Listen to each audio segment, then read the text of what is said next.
ადამიანის უფლებათა დაცვის კომიტეტმა მოქალაქეთა და არასამთავრობო ორგანიზაციათა პეტიცია განიხილა პეტიციის მთავარი მოთხოვნის და არსის შესახებ რამდენიმე წამში. როგორი ცხოვრება თბილისში, აღმოსავლეთ ევროპის საუკეთესო ქალაქში, ამ სათაურით სტატიას თბილისის შესახებ მორიგი უცხოური ჟურნალი აქვეყნებს.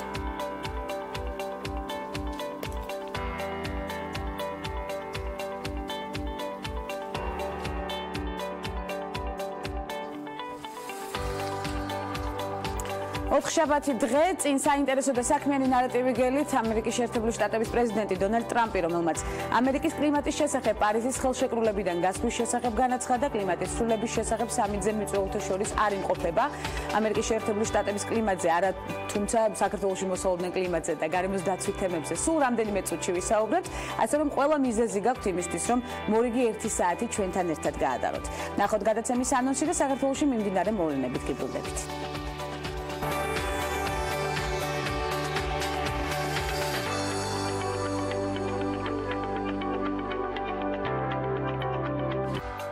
საქართველოს სტატისტიკის ეროვნული სამსახურის სტატისტიკა და ქვეყანაში არსებული გენდერული თანასწორობის ძირითადი ტენდენციები ნარატივით. გადაცემის სტუმრების ბლოკში ნინო გომართელი, დემოკრატიის ლაბორატორიის დამფუძნებელი და ნინო ჩხობაძე, საქართველოს მწვანეთა მოძრაობა დედამიწის მეგობრების წარმომადგენელი, ნარატივით 4 შაბათის გადაცემაში. ეს ქალების ნარატივია. ღვანცალ აღიძესთან ერთად.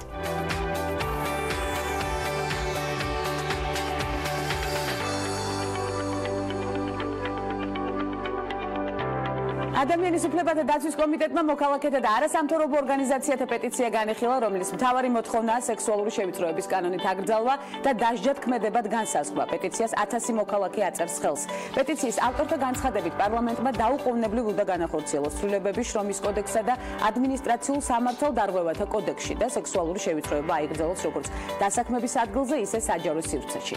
საჯარო სივრცეში სექსუალური შევიწროება მოიცავს სექსუალური ხასიათის კომენტარებს, უხამს ხუმრობებს, მიშტერებას, ტვენას, ტელეფონის ნომრის ან შეხვედრის დაჟინებულ მოთხოვნას, რომელიც უარის შედეგადაც გრძელდება, ასევე სხეულზე შეხება უნებართვოდ, გენიტალიების ჩვენება და სხვა. სამუშაო ადგილას სექსუალური შევიწროება ხშირად გამოიხატება სექსუალური შინაარსის არასასურველ კომპლიმენტებში, ხუმრობებში, პორნოგრაფიის ჩვენებაში, ასევე უფროსის მხრიდან სექსუალური ურთიერთობების მოთხოვნა დაწინაურების ან სამსახურიდან არ გაგდების სანაცვლოდ და სხვა. სექსუალური შევიწროების ამგრძელავი კანონმდებლობის არარსებობა იწვევს მოძალათე და დაუსჯელობას და გენდერული ნიშნით დისკრიმინაციას ნათქვამია პარლამენტში წარდგენილ პეტიციაში. ადამიანის უფლებათა დაცვის კომიტეტმა პარლამენტში წარდგენილი პეტიციის განხილვა მიზანშეწონილად ჩათვალა და შემდგომი მსჯელობისთვის გენდერულ საბჭოს გადაუგზავნა. აუცილებლად მივადევნებთ თვალს, რა თქმა უნდა. მიმდინარე მოვლენებს, როგორი ცხოვრება თბილისში, აღმოსავლეთ ევროპის საუკეთესო ქალაქში.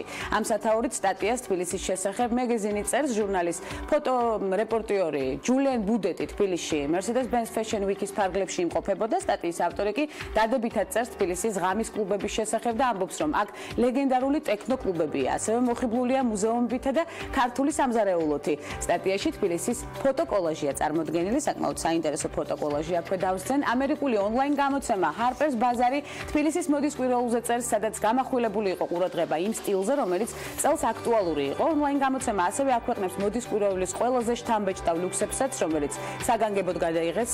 შეგახსენებთ აქვე თბილისის მოდის კვირაული 27 ოქტომბრიდან 30 ოქტომბრის ჩათვლით ჩატარდა, სადაც როგორც ადგილობრივი, ისე საერთაშორისო დონის დიზაინერებმა წარმოადგინეს თავისი გაზაფხულის ზაფხულის კოლექციები. ამერიკული ინტერნეტ ჟურნალი Vogue ამასობაში გიორგი ქებურიას შესახებ სტატიას აქვეყნებს 80-იანი წლების რეტრო სტილის, სასიამოვნო თავისუფალი სტილის სექსუალური სამოსი. სტატიის ავტორს ფილმ Pretty Woman სახსენებს.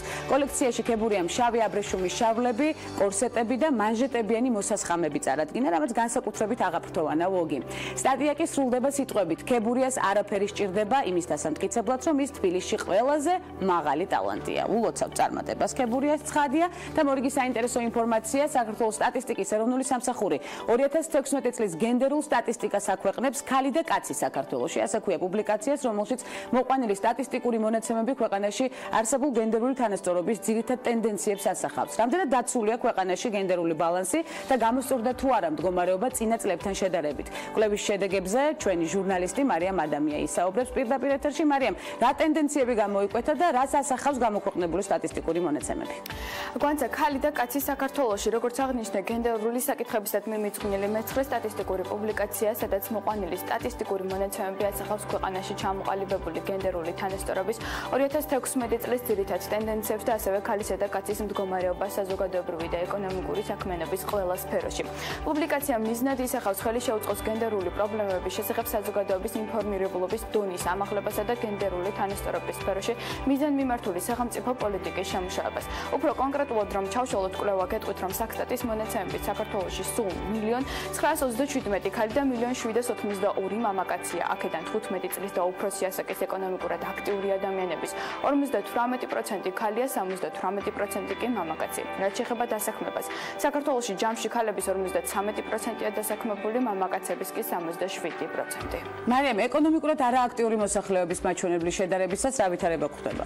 გვაცა ეკონომიკურად არააქტიური მოსახლეობის 42% ქალია, 22% კი მამაკაცი. პენსიონერთა რიცხვში შედის 16 ქალი და 8% კაცი. ხოლო დიასახლისია 17% ქალი და არც ერთი მამაკაცი. საქსტატის ინფორმაციით 2016 წელს 2012 წელთან შედარებით ეკონომიკურად აქტიურ ქალთა რიცხოვნობა 3%-ით შემცირდა, ხოლო კაცთა რაოდენობა თითქმის უცვლელი დარჩა. დასაქმებული ქალებისა და კაცების რაოდენობა ამავე პერიოდში თითქმის თანაბრად 2%-ით გაიზარდა. 2016 წელს დასაქმებულთა 47%-ს ქალები, ხოლო 53%-ს კაცები შეადგენდნენ. რაც შეეხება გადანაწილებას ასაკობრივი ჯგუფების მიხედვით, უმუშევრობის დონე ყველაზე მაღალ ნიშნულს 29%-ს 15-24 წლის ასაკის ქალებში აღწევს. ამავე ასაკობრივ დონეზეა უმუშევრობის დონე ყველაზე მაღალი კაცებშიც და 31% შეადგენს. ანუ ამ ასაკში თითქმის ყოველი მესამე მამაკაცი უმუშევარი რჩება. მარიამ, საინტერესოა ისიც თვიური ნომინალური ხელფასის ოდენობა ქალსა და კაცს შორის. როგორია თანაფარდობა? გვანცა საქსტატის მონაცემებით 2015 წელს ქალების საშუალო თვიურმა ნომინალურმა ხელფასმა 693 ლარი შეადგინა, ხოლო კაცების 1074 ლარი. საქსტატში ამბობენ, რომ ტენდენცია იმისა, რომ საქართველოში ოჯახის უფროსად უმეტესად მამაკაცი მიიჩნევა, უცვლელი რჩება, როგორც ქვეყნის დონეზე, ასევე ქალაქისა და სოფლის ჭრილშიც. ასეთი ოჯახების რაოდენობა თითქმის ორჯერ აღემატება ისეთების რაოდენობას, სადაც უფროსები ქალბატონები არიან. დიდი მადლობა მარიამ, საინტერესო ჩართვისთვის. არაერთხელ იქნება ეს თემა, რა თქმა უნდა, ქალების ნარატივის სერიალის მთავარი თემა. უღრმესი მადლობა.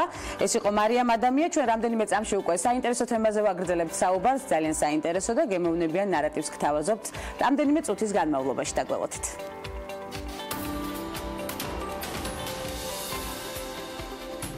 66 წლის სავეტრი ჯინდალის ქონება 6,4 მილიარდია. ინდოელი ქალბატონი ფოლადისა და ელექტროენერგიის კონგლომერატის OP ჯინდალ გრუპის დამფუძნებლის ქვრივია და ამასთან ყველაზე მრავალშვილიანი. ის 9 შვილის მილიარდერი დედაა. Forbes-ის რეიტინგის მიხედვით სავეტრი მსოფლიოს უმდიდრესი დედების სიაში მეხუთე ადგილს იკავებს, ხოლო მსოფლიოს უმდიდრესი ადამიანების რეიტინგში 155 პოზიციაზეა.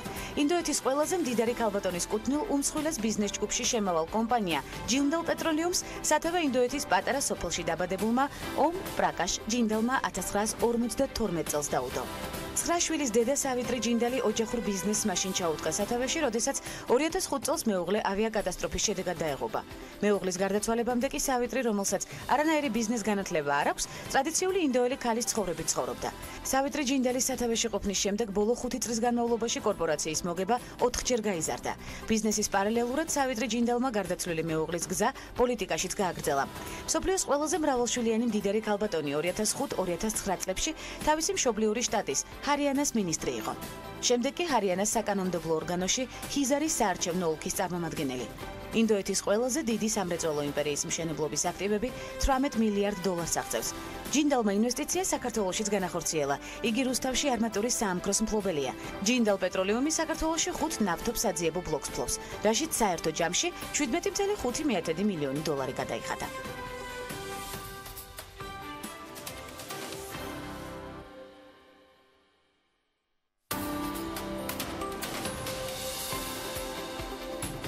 ის არის ერთ-ერთი ყველაზე გავლენიანი ქალი პლანეტაზე. მისი ისტორიული სამშობლო იტალიაა, თუმცა დღესდღეობით იგი მოსახლეობის მხრივ მსოფლიოს ერთ-ერთ ყველაზე მრავალრიცხოვან სახელმწიფოს ინდოეთის ინტერესებს წარმოადგენს მსოფლიო პოლიტიკაში. საუბარია სონია განდიზე, ინდირა განდის რძალსა და რაჯივ განდის მეუღლეზე. ის სათავეში უდგას პარტია ინდოეთის ნაციონალურ კონგრესს და ინდოეთში ყველაზე გავლენიანი პოლიტიკური ფიგურაა.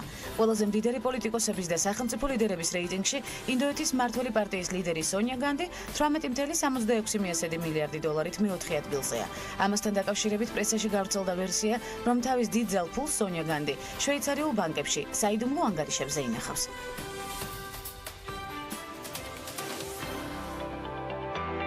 გარემოზე ზრუნვა და მნიშვნელოვანი ღონისძიებები, კლიმატური ცვლილებები და საინფორმაციო შეხვედრა გადაცემის ფარგლებში გემოვნებიანი ნარატივის ავტორთან საქართველოს მწვანეთა მოძრაობა დედამიწის მეგობრების წარმომადგენელი ნინო ჩხობაძე სტუმრად სტუდიაში. უღრმესი მადლობა ქალბატონ ნინო პირველ რიგში დროის დათმობისთვის.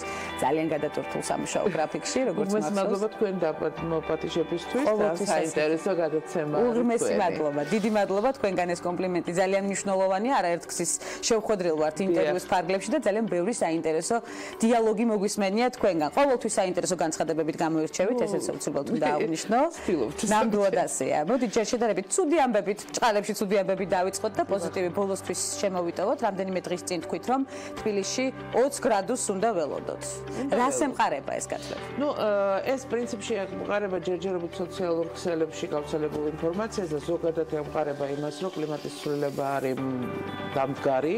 მართალია საქართველოში ძალიან სამწუხაროდ ისევე როგორც სოფლიოში ბევრი არის მომხრეებიც და არა მომხრეებიც, ზოგიერთებიც თავს ხუჭავდნენ და იცახიან, არა არ ხდება კლიმატის ცვლილება, მაგრამ აშკარად სახეზე გვაქვს. ეს ჩვენ გარემოს დამცველები ვამტკიცებთ და ზოგიერთი იგივე გარემოს დამცველი იძახის, რომ ეს ჩვეულებრივი მოვლენაა. ზოგადად კლიმატის ცვლილების ფონზე, რომ ჩვენ დაემთხვა ჩემი გადაცემაში სტუმრობა ერთ-ერთ გადაცემაში და დაემთხვა დაბალი ტემპერატურების დაწყება ოქტომბრის თვეში, რაც ჩვენთვის ცოტა უჩვეულო იყო. კი ბატონო, და ნოემბრის თვეც საკმაოდ მკაცრია ზოგადად საქართველოსთვის, იმიტომ რომ უკვე თოვლია მესტიაში, უკვე თოვლი არის სტეფანწმინდაში და რეალურად პრობლემატური აღმოჩნდა ნოემბერიც კი, მიუხედავად იმისა, რომ მთელ ესე ვთქვათ ზაფხულის პერიოდში ვიხრჩვებოდით სიცხისაგან, იმიტომ რომ საკმაოდ გაუსაძლისი სიცხე იყო. ასე იყო გეთანხმები? ყველგან და ეს რამდენიმე წელია ესე გრძელდება. ანუ ჩვენთვის გარემოს დამცველებისთვის გასაგებია და პრაქტიკულად ყველა გამოცემა ამას ცხადყოფს, რომ კლიმატის ცვლილების ერთ-ერთი დამახასიათებელი ფაქტორი არის კონტინენტალიზაცია კლიმატის, ანუ ზაფხული იქნება ძალიან ცხელი, ზამთარი იქნება ძალიან ცივი.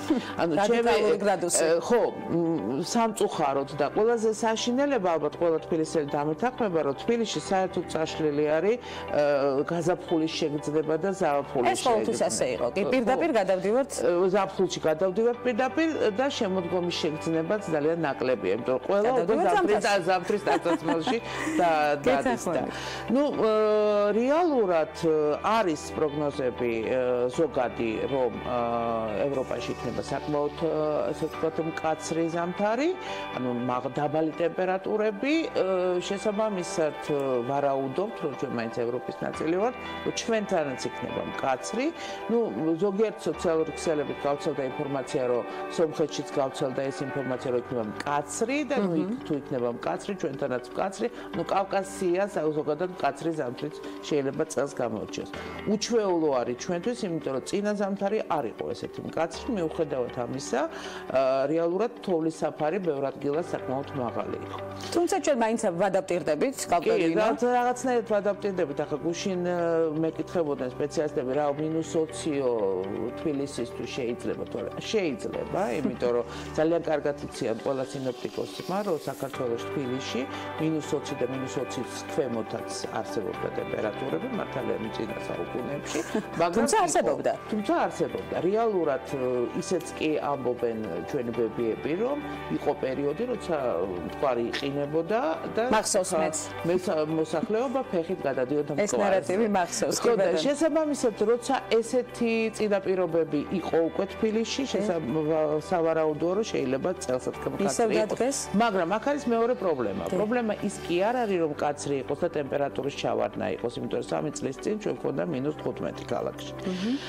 რამდენიმე წლის წინ -5 ცოტა უფრო დაბალი იყო 2012 თუ არ მეშლება საკმაოდ დაბალი იყო ტემპერატურები და საკმაოდ ექსტრემალურ მდგომარეობაში მოუწია მოსახლეობას ერთი კვირა გაგრძელდა და რეალურად ლეტალური შემთხვევებიც ჰქონდა აი ამ ყინვიდან გამომდინარე გამყინვარებას ნოვიწყოთ მაგრამ ზოგადად ყინვიდან გამომდინარე ჩვენ ვარაუდობთ რომ შესაძლებელია თუ ეხლა მუნიციპალიტეტები არ დაიწყებენ მზადებას ზამთრისთვის ნოემბერია ხო უკვე დაწყებული უნდა იყოს შეიძლება უფრო მეტად გაგვიჭირდეს როდემდე უნდა იყოს საქართველოში ის სიტუაცია რომ აღმოსავლეთ დასავლეთ ესე ვთქვათ საქართველოს ტრანსპორტის დერეფანი იკეტება პერიოდულად რა ხათოლი მოვიდა ზამთრის პერიოდში ხან ესე იგი დიდი წვიმა იყო ხო და ხან რაღაცა უკაცრავად, მაგრამ თუ ჩვენ ევროპისკენ მივდივართ, ჩვენ ეს პრობლემები უკვე აღარ უნდა გვაწუხებდეს და როგორც ზოგჯერ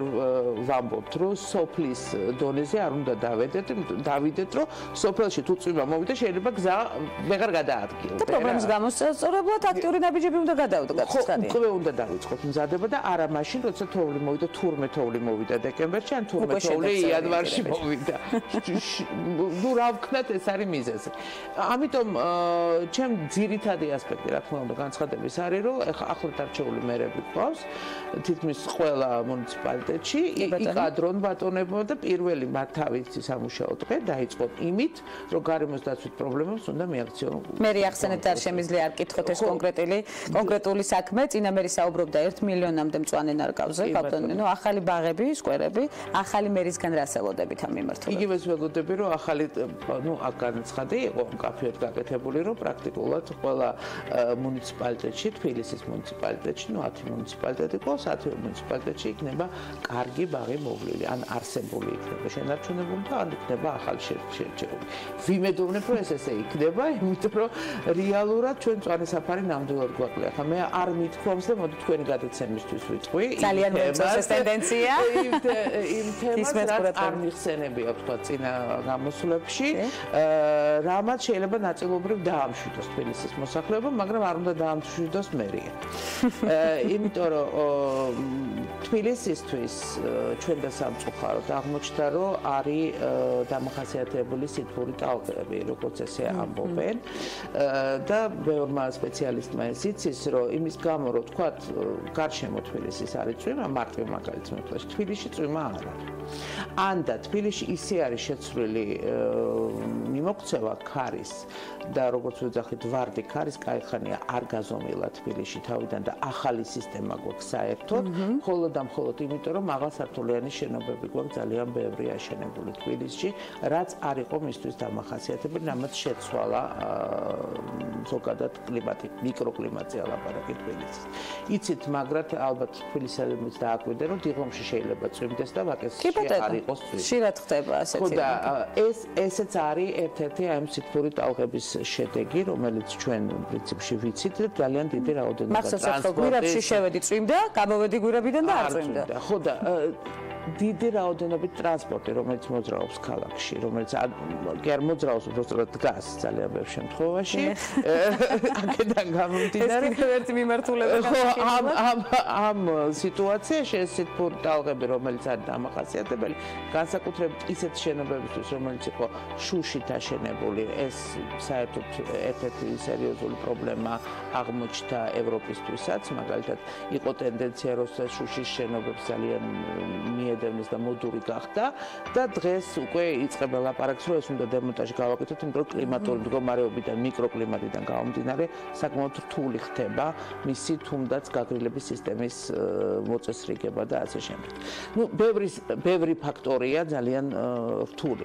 აქედან გამომდინარე, მე ვფიქრობ, რომ ჩვენ კიდე ერთი ფაქტორი გვექნება თბილისში გასათვალისწინებელი,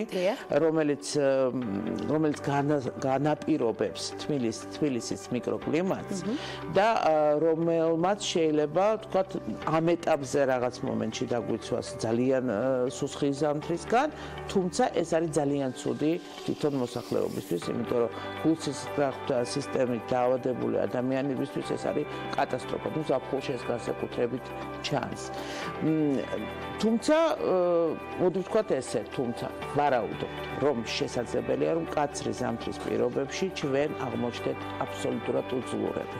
თუ გაგრძელდა დაბალი ტემპერატურები, თუნდაც -15 როგორც შაშანი იყო და გაგრძელდა 3 კვირის განმავლობაში, ჩვენი ქალაქის ინფრასტრუქტურა ამას ვერ გაუძლებს. ინფრასტრუქტურას გულისხმობ მე წყალს, წყალმომარაგების სისტემას, გულისხმობ გაზმომარაგების სისტემას, იმიტომ რომ მთელი ინფრასტრუქტურა ქალაქის არის გათვლილი -7-ზე, როცა მშენებლობა იწყება. ანუ იქ არის სპეციალური სტანდარტი, რომლითაც ქალაქი ითვლება -7, -8. ზოგიერთ შენობებისთვის არის -14. თუ გაგრძელდა ხანგრძლივობა ზამთრის და როგორც ამბობენ ზოგიერთი, ასე ვთქვათ, გაგრძელებადი შეიძლება მოხდეს, რეალურად ეს დააზიანებს ინფრასტრუქტურას. ამიტომ დიდი რაოდენობით ინფრასტრუქტურას. ჩვენ ვფიქრობთ, რომ მნიშვნელოვანია, რომ ქალაქის მუნიციპალიტეტმა და მესვეურებმა უკვე დაიწყო მზადება და უკვე დაიწყო გაფრთხილებები კერძო კომპანიებისთვის, ვის განგებაში არის ეს ინფრასტრუქტურა, რომ დაიწყოს დათხოვნების პროცესები, დაიწყოს მოწესრიგება, დაიწყოს შემოწმება ამ სისტემების, იმიტომ რომ თუნდაც ხელმა ზამთარმა უკვე ზიანი მიაყენა ამ სისტემებს და არავის არ უნახავს რა მოხდა საბოლოო ჯამში. უკაცრავად, მაგრამ ავარიული მდგომარეობა წყლის სისტემებთან დაკავშირებით პერიოდულად არის ხან ერთ ქუჩაზე, ხან მეორე ქუჩაზე. შესაბამისად ეს არის მნიშვნელოვანი ფაქტორი, რომელსაც ჭირდება სერიოზული მიღება. მეორე ფაქტორი, რომელიც ახლა მაგალითად ვაკის გამგეობამ სერიოზულად პრობლემას შეხედა და დღეს დაიწყეს კი არა, უკვე 2 დღეა, 1 კვირა უკვე მუშაობენ ამაზე, რომ ბათქაშები წამოვიდა შენობებიდან და იმის გამო თან თითქოს არაფერი არ იყო. 1 კვირის წინ იყო წვიმა და ბათქაში ჩამოვარდა, კიდაღამ ადამიანი არ გაიტანა. ეს იმის შედეგია, რომ ტემპერატურული ცვლადობა გვაქვს ძალიან მკვეთრი, ანუ ძალიან მაღალი ტემპერატურა დღისით, ღამე არის ძალიან დაბალი ტემპერატურა. ეს სხვაობა იწვევს იმას, რომ ეს სისტემები, რომელიც არის მოძველებული და არარემონტირებული და არადაკვირვების ქვეშ მყოფი, შესაბამისად ეს ძალიან დასუსტებულია და თუნდაც 2 კვირის წინ წვიმამ შეიძლება შეასუსტა ისე, რომ ბათქაშები შეიძლება დაცვიდეს. ძალიან ცოტა დრო გრჩება ზამთრამდე, რა უნდა მოვიმოქმედოთ ამ კონკრეტულ შემთხვევაში. მაქსიმალურად უნდა ვიმუშაოთ, იქნებ მაინც ვიმუშაოთ, იმიტომ რომ საგამოსავალი არ არის და თვითონ მოსახლეობისთვის მე შემიძლია ძალიან მარტივი რეკომენდაცია ვთხოვო, ყველას გაიწიოს, ვისაც აქვს ცენტრალიზებული სისტემა გაკეთებული გათბობის და ბაკი უდგათ გარეთ, როგორც ასეთი, იქნებ ისინი შეფუთო, რომ მე არ გაეყიდოთ. ეს აუცილებელი. რამდენი საინტერესო რჩევა მივიღეთ? ხო, ნუ არა, ეს არის ის მომენტი, რომელიც არის ელემენტარული. ელემენტარულია. თუმცა რომელსაც უნდა თითოეულ მოსახლეს რა შეუძლია გაკეთოს და რა გლობალური თვითონ შეუძლია. ეხლა რაც ეხება რეგიონში მუნიციპალიტეტებს, მე ვიტყოდი, რომ მათი სამუშაო უფრო რთულია. ისევე როგორც თბილისის, იმიტომ თვითონ თბილისში არის რამდენიმე მოქმედი მეწყერი. იგივე სიტუაცია გვაქვს რეგიონებში, საკმაოდ დიდი სენსიტიურობით გამოირჩევა. წვიმიან პერიოდში იწყება მეწყერების გააქტიურება და თან არ ვიცით ზუსტად რომელი გააქტიურდება. მაგრამ ყველას მუნიციპალიტეტს აქვს ეს ინფორმაცია მიღებული ოფიციალურად სააგენტოდან და იქნებ ჩავიხედოთ შიგნით და დავიწყოთ მზადება. იქნებ. ამ იქნების შედეგს დაახლოებით ერთ თვეში მოვიკითხავთ ჩვენ აუცილებლად. ერთად შევაჯამოთ რა ხდება. შედეგი ნამდვილად მნიშვნელოვანი, როცა ვემზადებოდი თქვენი ინტერვიუსთვის, კალპტონ ნინო და სხვა თქვენ სხვა ინტერვიუებს გადავხედე, ბუნებრივია, მათი დიდი ნაწილი ეხება ასევე გარემოს დაცვით პრობლემებს და რა თქმა უნდა, ეს არცაა გასაკვირი, სულ საუბრობთ იმაზე, რომ ჰაერი დაბინძურებულია, ეს აქტუალური თემაა და არ შემიძლია არ შევეხო დღეს ამას და წლებია უკვე ამაზე საუბრობთ. ტენდენციას რომ გადავხედოთ, იცვლება სურათი დღეს რამის შეცვლა უშუალოდ თქვენ ჩართულობით მოხერხდა, იმიტომ რომ არ ზოგავთ არც ერთადერთი იმედი მაქვს, რომ ისევ არ გადავწევთ ვადას ტექნათვარიელების ტრანსპორტის ძალიან დიდი იმედი მაქვს, რომ დეკემბერში ისევ არ შეიქმნება სიტუაცია, რომ გადავავადოთ კანონის ამოქმედება, ხო და ეს ერთადერთი პრობლემაა და მეორე პრობლემაა, რომ რაც ძალიან მნიშვნელოვანია, ზოგადად დავიწყეთ რაღაცა, ესე ვთქვათ, საწვავის ხარისხის შემოწმება. თუმცა სახელმწიფომ დაიწყო, თუმცა ეს არის ძალიან ცოტა, ზღვაში წვეთი 14 სადგურის შეფასება, მხოლოდ და იმითი ანალიზის გაკეთება, რომ საწვავი კარგია, ძალიან წიფია რა არ გამოდის ესე ანუ უნდა იყოს მასიურად მონიტორინგის სისტემა უნდა აეწყოს ანუ სახელმწიფო უნდა აკონტროლებდეს საწვავის ხარისხს თუნდაც დედაქალაქში იმიტომ რომიდან გამომდინარე ჩვენი ასე ვთქვათ ემისია ჰაერში ტრანსპორტიდან გამომდინარე საკმაოდ მატულობს იმიტომ რომ გაუმართავი ტრანსპორტია იმიტომ რომ საწვავის ხარისხი იმდენად კარგი არ არის ძალიან ბევრ შემთხვევაში ბევრ მანქანაში კარგ საწვავს ვერ ჩაასხმა არ იმუშავებს და ასე შემდეგ ნუ ბევრი ფაქტორია ამაში მომუშავე ნუ ძველ მანქანებს გულისხმობ ამ შემთხვევაში რომელსაც მაღალი ხარისხის საწვავი არაძლევს საშუალებას რომ კარგად იმოძრაოს ყოველ შემთხვევაში ფაქტი ერთია რომ ჩვენ გვაქვს სერიოზული დამძურება აქედან გამომდინარე ამას ემატება მტვერის რაოდენობა სამშენებლო დერეფნებიდან რომელიც არსებობს ქალაქში ეს ცალკე თემა არაერთხელ მithქვამს მე და გავუწია ხაზი რომ ყველა მშენებლობა უნდა იყოს შეფუთული რომელსაც სამწუხაროდ ყველა მეზობელი ვისაც გვერდზე ხდება მშენებლობა ყველა მიცის რომ ეს არის ძალიან დიდი პრობლემა და შესაბამისად ეს არის სტანდარტი რომელიც ქალაქს მიღებული აქვს თავის დროზე მაგრამ რა თქმა უნდა შესრულება ერთ პერიოდი რაღაცა შესრულდება უცებ რაღაცა ესე ვთქვათ აჟიტირების შემდეგ მე ისევ დავარდებ და ისევ აღარ ვფუთავთ და ყველა შენობა არ შეიძლება რომ არ იყოს შეფუთული მშენებლობა იმიტომ რომ ეს იწვევს დამატებით მტვერის გავრცელების არეს მთლიანად ქალაქში რაც არის ძალიან პრობლემატური ნუ ამას ემატება ესე ვთქვათ სატრანსპორტო დერეფნების გამტარიანობა ну ეს ცალკე თემა და ცალკე თემა გამწვანება რა მე არ ვიცი როგორ უნდა გვეყოს ის გამოყოფილი დრო გადაცემაში რომელიც გვაქვს მაგრამ მე ვიმედოვნებ რომ კვლავ შევხვდებით ერთმანეთს ქალების ნარატივის სერიალში იმდენად ბევრი საინტერესო თემა გვაქვს თქვენთან განსახილველი და იმდენად საინტერესო რესპონდენტი ბრძანდებით თქვენს პროექტებზეც მინდა გავამახვილო ყურადღება ვიცი რომ საკმაოდ ბევრ საინტერესო იდეას და პროექტს ახორციელებთ ესეც არ შემიძლია რა აღვნიშნო მათ შორის ერთ-ერთი რეგიონებში კონკურსი სუფთა რეგიონი მაინტერესებს სწორედ ეს მიმართულება და რა ეტაპზეა და რა შედეგი აი ხა რა ეტაპზეა დაახლოებით 1 დეკემბერს იქნება დაჯილდოება ჯერჯერობით კომისია მუშაობს კომისიაში შექმნილი გარემოსდაცვის სამინისტროსთან ხელმძღვანელობს მას მინისტრის მოადგილე ქალბატონი გაგრიგალავა კომისია არის საკმაოდ ფართო სპექტრით შექმნილი და ნუ იმედი გვაქვს რომ აი რაღაცნაირად შედეგამდე მივალთ იმიტომ რომ ჯერ გამიხილეთ მარტო ერთი ნომინაცია სუფთა ეზო მე ვერ ვიტყვი რომელი გამოვკვეთეთ მაგრამ იმდენად ლამაზი ეზოებია წარმოდგენილი რომ აღთოვანებას ვერ მალავდა კომისიის ერთ-ერთი წევრი. ვიმედოვნებ რომ ესე გაგრძელდება რეგიონების მიხედვითაც, იმიტომ რომ ცოტა სხვა კრიტერიუმები გვაქვს შესაძლებლად. ყველა რეგიონი არ არის აქტიური, მოდი ვთქვათ ესე, მაგრამ არსებობს ძალიან აქტიური რეგიონები, რომლებმაც თავის წინადადებები, თავის ესე ვთქვათ კონკრეტული ნამუშევარი წარმოგვიდგინეს და კიდევ ჩაერთება უამრავი რეგიონი დარწმუნებული. ჩვენ ვამბობთ ამ წლის მერე ალბათ უფრო მეტი იქნება ჩართულობა, იმიტომ რომ ყველა საინტერესებს, იმიტომ რომ წელს პირველად არის რომ ჩვენ სამი ნომინაციით 2014-ში ქონდა პირველი დაჯილდოება და სულ სამი ნომინაცია ქონდა. ეს იყო სუფთა მუნიციპალიტეტის სუფთა რეგიონი და სუფთა სოფელი. სუფთა რეგიონის ესე ვთქვათ წილით შეხვდა სამეგრელოზე მსვანეთის რეგიონს. სუფთა მუნიციპალიტეტი ახმეტა იყო მიჩნეული მაშინ და სუფთა ასე ვთქვათ ყველაზე სუფთა და სოფელი იყო ჭითააწყალი თუ არ მეშლება.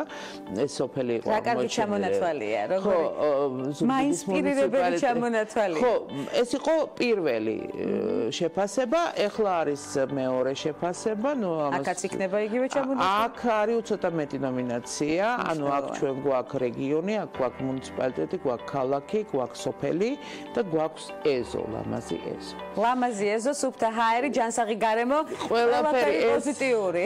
ნუ იმედი გვაქვს, რომ ამას უფრო მეტი მიმდევარი ეყოლება.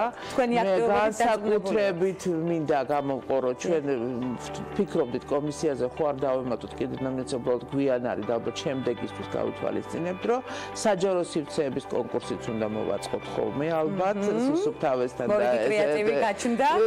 ესე იგი ეს დამატებითი იქნება ალბათ შემდეგი წლისთვის, იმიტომ რომ ჩვენ ვფიქრობთ, რომ ეს იქნება ძალიან მნიშვნელოვანი, არა უარყოფითზე ვილაპარაკოთ, არამედ დადებითზე ვილაპარაკოთ და ვაჩვენოთ რამდენად აქტიურებია რეგიონები ძალიან ბევრ შემთხვევაში. მადლობა ამ მუშაობის პროცესისთვის, ძალიან მნიშვნელოვანი ნაბიჯებს და თქვენი პროფესიული მიმართულებები განხილული გვაქვს ძალიან ხშირად სხვადასხვა რეგიონებში. დავასუფთავოთ საქართველოს, რომელიც 2010-დან მოდის და აი ზუსტად მისი, ესე ვთქვათ, მისი ნაშრომი არის ეს სუფთა რეგიონი საბოლოო ჯამში და ვნახოთ რა გამოგვივა.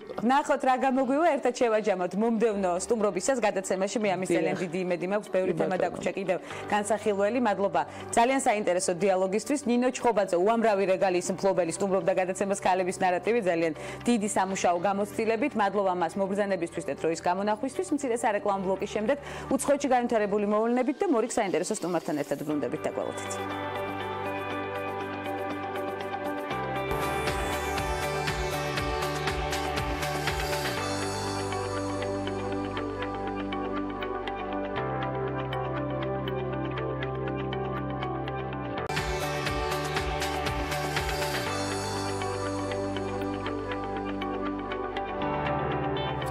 ჰოლივუდის პროდიუსერმა ჰარი ვაინშტაინმა დაიქირავა დეტექტივები, რათა ეთვალთვალა და კომპრომატები მოეგროვებინა იმ მსახიობებზე, რომლებიც მას სექსუალურ შევიწროებაში ადანაშაულებენ. ამის შესახებ The New Yorker იწერს. პუბლიკაციის თანახმად პროდიუსერი თანამშრომლობდა ისეთ დეტექტიურ ფირმებთან, როგორიცაა Crowley და Black Cube. ასე Black Cube-ს თანამშრომლები მსახიობ როს მაგოუენს შეხვდნენ, სხვათა შორის, რომელმაც მოგვიანებით ვაინშტაინს გაუპატიურებაში დასდო ბრალი. დეტექტივები თავს ქალთა უფლებების დამცველებად ასაღებდნენ და მსახიობს გამოსდარეს ინფორმაცია, რომელიც მოგვიანებით ჟურნალისტებისთვის გახდა ცნობილი. დეტექტივები ასევე ურთიერთობდნენ იმ ჟურნალისტებთან, რომლებიც აპირებდნენ ვაინშტაინის შესახებ პუბლიკაციის მომზადებას. გარდა ამისა, ისინი აგროვებდნენ კომპრომატებს სხვა მსახიობებზეც, რომლებმაც პროდიუსერს სექსუალურ შევიწროებაში დასდეს ბრალი. გამოცემა აღნიშნავს, რომ ასეთი ქმედებების დეტალები ადვოკატური საიდუმლოთი არის დაცული, რადგან დეტექტიურ კომპანიებს იურიდიული ფირმების სტატუსი აქვს და შესაბამისად მასალების წარდგენა რთული იქნება სასამართლოს წინაშე. კინოსტუდია Sony Pictures-მა ამასობაში რიდლი სკოტის ფილმი All the Money in the World-ის პრემიერა გააუქმა, რადგან მასში თამაშობს კევინ სპეისი, რომელმაც არაერთ სექსუალურ ძალადობისა და შევიწროებაში დასდეს ბრალი. მსოფლიოს მთელი ფულის ჩვენება ლოს-ანჯელესში 16 ნოემბერს იგეგმებოდა. Sony-ში აცხადებენ, რომ ასეთ პერიოდში მოლოცვების მიღება უადგილო იქნებოდა. ფართო მასშტაბით ფილმი 22 დეკემბერს გამოვა. ხელოვნების ნიმუშების გამყიდველმა ფილიპ მულდმა საკუთარ Twitter-ზე გამოაქვეყნა ვიდეო, რაზეც ასახულია თუ როგორ უბრუნებენ პირვანდელ სახეს 1618 წლის ნახატს. მულდის თქმით, ფერწერას რამდენიმე ფენა ლაქები ჰქონდა, ფერწერაზე ასახულია ქალი, აქვე შეგახსენებთ, რომელიც ინგლისში იაკობ პირველის მეფობის დროს ცხოვრობდა. ნახატზე ის 36 წლის გახლდათ, მულდის თქმით, სხვა ინფორმაცია მასზე უცნობია. და უცხოეთში განვითარებული მოვლენების შემდეგ საქართველოში NASA-ს ასტრონავტი ქალი ჩამოდის კოსმოსური ჰაკათონის შესახებ. საინტერესო რესპონდენტთან ერთად სტუმრების ბლოკში ვსაუბრობთ რამდენიმე წამში და გველოდეთ.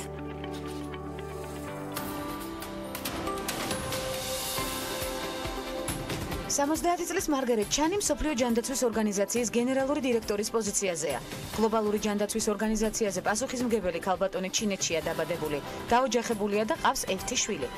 მარგარეტ ჩანი ებრძვის ისეთ დაავადებებს, როგორიცაა შიცი, ტუბერკულოზი, მალარია და სხვა. მარგარეტი აღნიშნულ პოზიციაზე მეორე ვადით აირჩიეს. მსოფლიოს ჯანდაცვის ორგანიზაციის ხელმძღვანელი მსოფლიოში ყველაზე ძლიერ ეპიდემიას ებოლას გადააწყდა, რომელმაც უკვე რამდენიმე ათასი ადამიანის სიცოცხლე შეიწირა. 2014 წლის სექტემბერში მან შექმნილ სიტუაციას საზოგადოებრივი ჰუმანიტარული ეკონომიკური კრიზისი უწოდა და იგი ნაციონალური უსაფრთხოების საფრთხედ მიიჩნია. ეს სიტყვები ჟენევაში გამართულ კონფერენციაზე განაცხადა. ჩანი ახლა საკუთარი მეორე ვადის პერიოდში იმყოფება და შესაძლოა სწორედ ებოლა გახდეს გადამწყვეტი მომენტი მის კარიერაში. ჩანი აღიარებს, რომ ჯანდაცვის მსოფლიო ორგანიზაციამ მალევე ვერ შეძლო ეპიდემიის მასშტაბების სირთულის და ყველა რისკის შეფასება.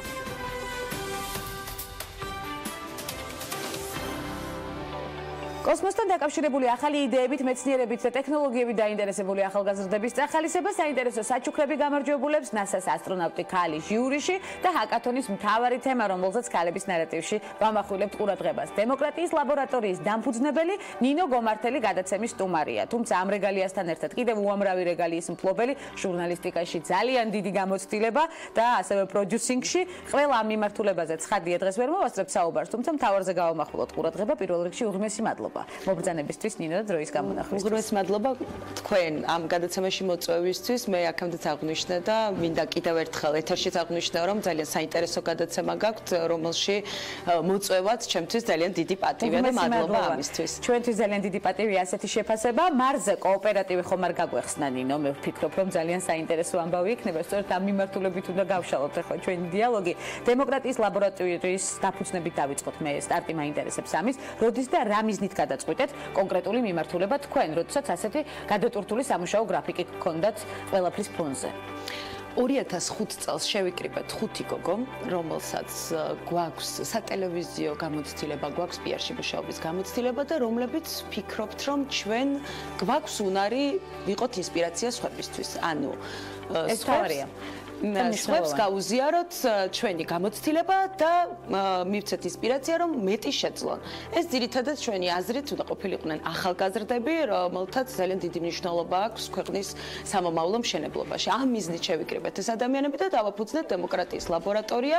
დემოკრატიის, იმიტომ რომ საქართველოს ერთგვარი ლაბორატორიაა სწორედ დემოკრატიის და დემოკრატიული პრინციპების ხელშეწყობა, აი ამ პროექტებით, რომელსაც ჩვენ ვახორციელებთ, ვფიქრობ, ძალიან წარმატებული გზაა. და ძალიან დიდწვრილ შეიტანთ, დარწმუნებული ვარ. როგორ შეიკრა ეს კრეატიული გუნდი, იმიტომ რომ ძალიან ბევრი საინტერესო პროექტით გამოირჩევა. თქვენი ლაბორატორია. კრეატიული გუნდი, როგორც უკვე გითხარით, და მეგობრებისგან შეიქმნა, რომლებსაც მოგვეცა დიდი არეალი იმისთვის, რომ ახალგაზრდების წახალისება მოვახდინოთ. არის ეს მეგობრების გარდა კიდევ არიან ჩართულები სხვა პროექტში, სხვა ადამიანები, როგორ იზიდავთ კრეატივს? ანუ ჩვენ ვამბობთ, რომ ჩვენ გთავაზობთ შესაძლებლობას გამოავლინოთ საკუთარი თავი. იქნება ეს, თქვათ, კონსტიტუციის ცოდნაში, იქნება ეს მეტი განათლების მიღებაში, მეტი აქტიურობის კენმოწოდება, თქვათ, რაღაც ქვეყნის ყოველდღიურ ცხოვრებაში ყველა აქტიურად უნდა ვიყოთ ჩართული. აქედან გამომდინარე, ჩვენ გვქონდა ესეთი პროექტებიც, მაგალითად, პანკისელი ახალგაზრდებისთვის, რომელიც უცოტა ხნის წინ დავასრულეთ. ჩვენ გვქონდა პრეზიდენტის ადმინისტრაციასთან ერთად მე და კონსტიტუცია ესეთი პროექტი კონსტიტუციის ცოდნაში ახალგაზრდები ერთმანეთს ეჯიბრებოდნენ და იმდენად წარმატებული იყო ეს პროექტი, რომ პირადად პრეზიდენტის გადაწყვეტილებით ის ყოველწლიურად ტარდება. ანუ ეს ჩვენ შევიკრიბეთ ადამიანები, რომლებსაც გვინდა უკეთესი მომავალი ქვეყნისთვის და რაღაც 2 წელია რაც 2005 წელს შეიქმნა დემოკრატიის ლაბორატორია და 2015-ში 2015 წელს და უფრო მეტი და ბევრი იდეა გვაქვს ძალიან რაც უფრო მეტი წინსვლა გვაქვს თქვენს აქტიურ წინსვლას და ნაბიჯებს, რომელიც ძალიან მაინსპირირებელი და დამაიმედებელია ამ ეტაპისთვის. ეს გადაცემა ერთ-ერთი ესეთი ინსპირაცია და ბიძგი იქნება, რომ უფრო მეტი გავაკეთოთ იმისთვის. დიდი მადლობა. ჰაკათონს მინდა სიღრმისეულად მიუბრუნდეთ, ნინო დასრულდა პროექტის გამოგზავნის ვადა, როგორც ვიცი, გუშინ 7 ნოემბერს. რამდენად ბევრი საინტერესო მიმართულება დაფიქსირდა უკვე შემოსულ პროექტებში. ვიცი, რომ კონკრეტულად პროექტებს ვერ განვიხილავთ. ვერ განვიხილავთ, იმიტომ რომ შემოსული პროექტებიდან უნდა გადავიდნენ ფინალურ ეტაპზე. ზოგადად თემატიკა არ არის მარტივი. ეს არის მეცნიერება, თუმცა ამ პროექტით, რომელსაც დემოკრატიის ლაბორატორია ამერიკის შეერთებული შტატების საელჩოს დაფინანსებით და დახმარებით ახორციელებს, იდეა არის იმაში, რომ მეცნიერებაში დაინტერესებული ახალგაზრდები ჩავრთოთ უფრო აქტიურ საქმიანობაში. მეცნიერება ეს არის, ჩვენ ვფიქრობთ, რომ არის შესაძლებლობების უზღვავი, ვთქვათ, არეალი, რომლის გამოყენებაც შეუძლიათ როგორც ქალებს, გოგონებს, ისე ბიჭებს. აქედან გამომდინარე, ეს არის ჰაკათონი, სადაც ახალგაზრდები ერთმანეთს შეეჯიბრებიან პირობითად მარსის კოლონიზაციაში. იქნება გუნდები, სადაც არის გენდერული პრინციპი დაცული, ერთი გოგოსგან შემდგარი გუნდი და ერთი ბიჭი. გოგონებმა შემოიტანეს ბევრი განცხადება საინტერესო საინტერესოა. ყველა გუნდში ერთი გოგოა და ერთი ბიჭი, რომლებიც დაინტერესებული არიან ინჟინერით, მათემატიკით, ასტროფიზიკით, ანუ ეს არიან ადამიანები, რომლებიც ამბობენ, რომ თქვათ გვაქვს კოსმოსური მასშტაბის იდეები და ჩვენ ამას პრაქტიკაში განვახორციელებთ. ნინო, ჟიურის წევრებზე გავამახვილოთ ყურადღება, ცოტა დრო ხრჩება და მინდა მოვასწროთ ყველაფერი სპეციალური სტუმარი, ჰაიდი პაიფერი, ამერიკის საზღვაო ძალების კაპიტანი და NASA-ს ასტრონავტი. როდის გვესტუმრება და რა არის მის ძირითადი მისია დედამიწაზე, საქართველოს ტერიტორიაზე? ძალიან საინტერესო ჟიურის ხელმძღვანელია ჰაიდი პაიფერი, რომელიც NASA-ს ასტრონავტია და მანამდე იყო ამერიკის შეერთებული შტატების საზღვაო ძალების კაპიტანი. 27 დღე აქვს მას გატარებული კოსმოსში, შატლზე და აქედან 33 საათი ის იყო ღია კოსმოსში. თავად გაატარებდით 23 საათი ადამიანია. აი მე ვისურვებდი, ალბათ ვიოცნებებდი როგორც ყველა ჩვენგანი, მაგრამ მან ეს შეძლო და განახორციელა. იქნებოდით მე 60 ასტრონავტი ქალი. დაველოდები ამ მიმართულებას თქვენს მრავალ რეგალიებში, ნინო. ძალიან საინტერესო ქალია და ძალიან მნიშვნელოვანია მისი ჩამოსვლა, მით უმეტეს რომ ის საქართველოში ჩამოდის გენდერული ძალადობის და ოჯახში ძალადობის წინააღმდეგ მიმართული კვირეულის ფარგლებში. ანუ ამ ჩამოსვლით და ამ პროექტით ამერიკის საელჩოსთან ერთად დემოკრატიის ლაბორატორია ამბობს, რომ შესაძლებლობების გამოყენება შეუძლიათ ქალებსაც და მამაკაცებსაც და ჰაიდი არის ამის საუკეთესო მაგალითი.